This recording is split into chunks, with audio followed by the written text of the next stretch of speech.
Sebagai suatu metode disiplin dalam keluarga, mengadakan perjanjian didasarkan atas konsep yang persis sama seperti di dunia perdagangan. Perjanjian adalah kesepakatan antara orang tua dan anak. Seorang anak berjanji untuk melakukan sesuatu hal tertentu dan orang tua berjanji akan berbuat sesuatu sebagai balasannya. Atau kalau dikatakan dalam bentuk lain, apabila anak mengubah perilakunya dengan cara tertentu, sebagai imbalannya, orang tua juga akan mengubah perilakunya dengan cara tertentu. Sistem perjanjian sebenarnya merupakan suatu bagian dari sistem hadiah positif. Hanya sistem hadiah positif sedikit banyak berlangsung secara sepihak. Orang tualah yang menentukan manakah perilaku baik anak-anaknya yang ingin diberi hadiah dan mendorong mereka ke arah itu dengan hadiah-hadiah. Biasanya tidak ada unsur perundingan di dalamnya, sedangkan sistem perjanjian didasarkan atas perundingan. Dalam memberikan hadiah kepada anak dalam sebuah perjanjian, janganlah mempunyai kesan bahwa satu-satunya barang yang dapat kita berikan hanyalah uang, mainan baru, atau makanan. Kita dapat menawarkan kepada anak waktu tambahan 1 jam untuk membaca-baca, atau menawarkan waktu khusus untuk omong-omong berdua dengan anak, tanpa siapapun ada di sekitarnya. Untuk anak yang masih kecil misalnya, berumur 2-5 tahun, kita dapat menawarkan hal-hal yang lucu-lucu, seperti misalnya melihat ekspresi wajah kita yang lucu, atau kita berdiri dengan kepala di bawah. Kita akan melihat betapa kuatnya pengaruh kejiwaan perilaku orang tua yang lucu itu terhadap anak yang masih kecil. Anak kecil juga senang dapat mengendalikan perilaku orang tuanya. Jadi perjanjian yang memasukkan hal ini biasanya akan sangat mengena bagi anak kecil. Inilah beberapa peraturan lebih lanjut tentang hadiah dan bagaimana menggunakannya dalam membuat janjian. Hian. Pertama, hadiah selalu harus diberikan sesudah anak melaksanakan apa yang dia janjikan, dan jangan sekali-kali sebelumnya. Apabila kita memberikan apa yang telah kita janjikan, sedangkan dia tidak mengerjakan apa yang telah mereka janjikan, itu berarti kita kena tipu. Hal ini berarti bahwa ada sesuatu yang tidak beres dalam proses perundingannya. Timing perlu. Kedua, hadiah harus diberikan sesegera mungkin.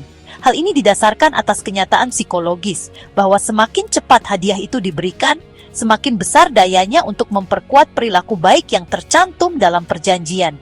Jika anak kecil itu telah mengerjakan apa yang dia janjikan, seperti menyingkirkan mainan, kita harus langsung berdiri di atas kepala atau berjoget seperti yang telah kita janjikan.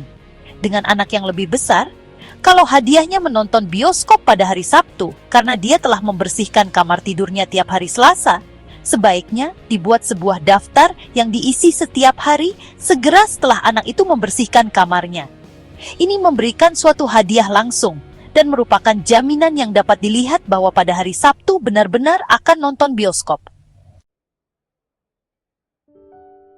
Ketiga, jika kita membuat perjanjian dengan anak kita, sebaiknya kita membangun suatu model perjanjian yang berkembang dari yang mudah ke yang sulit. Pada awalnya, rundingkanlah perjanjian yang sangat mudah dilakukan oleh anak kita.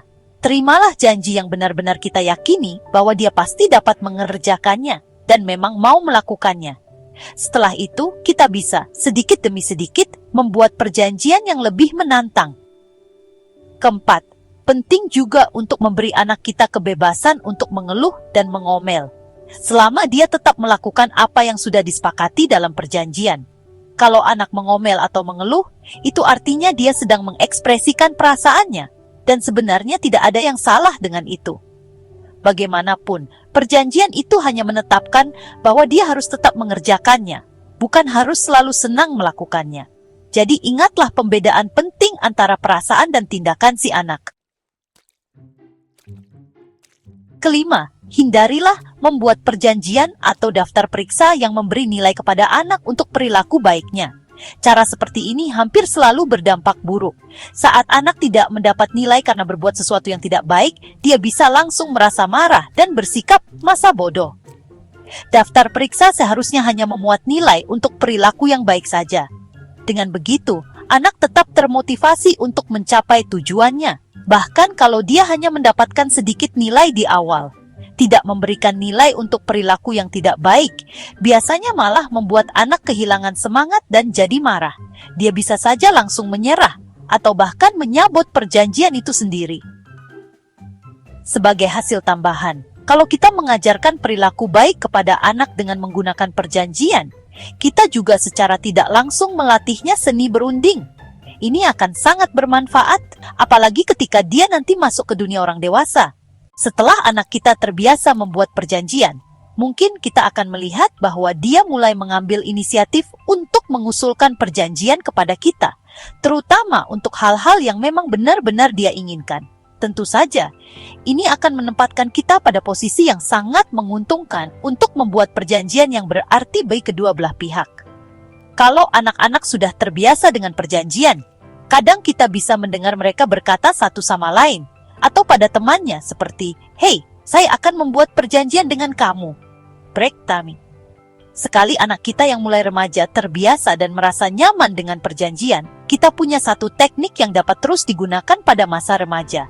Di saat strategi disiplin lain sering tidak berhasil pada remaja, strategi perjanjian ini tetap bisa berhasil. Kenapa? Karena remaja menghargai hakikat perjanjian orang dewasa dan kenyataan bahwa dia dan orang tuanya membuat perjanjian di posisi yang setara.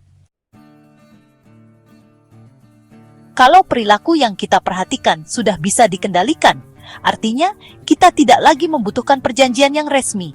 Sedikit demi sedikit, kita bisa menghilangkan perjanjian itu, sama seperti saat kita secara perlahan mengurangi pemberian hadiah yang positif. Misalnya saja, kalau anak kita yang masih kecil sudah mau membaca dengan rajin dan tekun, kita tidak perlu lagi memberikan hadiah hanya untuk membaca. Perjanjian itu sudah berjalan dengan sendirinya dan memang tidak diperlukan lagi.